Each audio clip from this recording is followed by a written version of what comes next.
Good afternoon, সবাই কেমন আছো? আশা করি ভালো আছো। আমিও খুব ভালো আছি। আবার একটা ডেলি ব্লগ নিয়ে চলে এলাম। হ্যাঁ, আজকে একটা কুমড়ো শাকের চচ্চড়ি সমস্ত সবজি দিয়ে হয়েছে, আর ঝিঙে আলু পোস্ত টমেটো দিয়ে করেছি। আর আজকে মেন রান্না, যেটা সানডে স্পেশাল রান্না, সেটা হচ্ছে ইলিশ মাছের সর্ষে পোস্ত দিয়ে ঝাল। কারা কারা খেতে ভালোবাসো একটু জানাবে।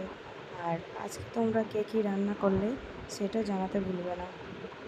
এই দেখো, প্রথমে আমি তেলের উপর কালো জিরে কাঁচা লঙ্কা ফোড়ন দিয়ে দিলাম। ফোড়ন দিয়ে এটা খুব ভালো করে ভেজে নিয়ে এর মধ্যে সিদ্ধ করে রাখা আলু আর ঝিঙেগুলোকে দিয়ে খুব ভালো করে নাড়াচাড়া করে নিয়ে এর মধ্যে টমেটোগুলো দিয়ে দেবো।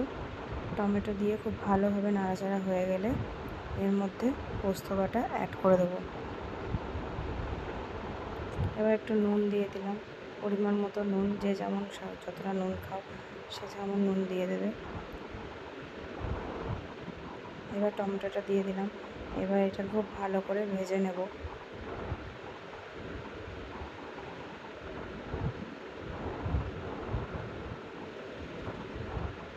এবার একটু পোস্ত বাটা দিয়ে দেবো। ভালো করে নেড়ে ছেড়ে কাঁচা তেল দিয়ে নামিয়ে দিলেই আমাদের ঝিঙে আলু টমেটো পোস্ত রেডি। কে কে খেতে ভালোবাসো একটু জানাবে। আর ভিডিওটা ভালো লাগলে একটু লাইক, কমেন্ট আর একটু সাবস্ক্রাইব করে দেবে। শুভ দুপুর, টাটা, বাই বাই, সবাই ভালো থেকো।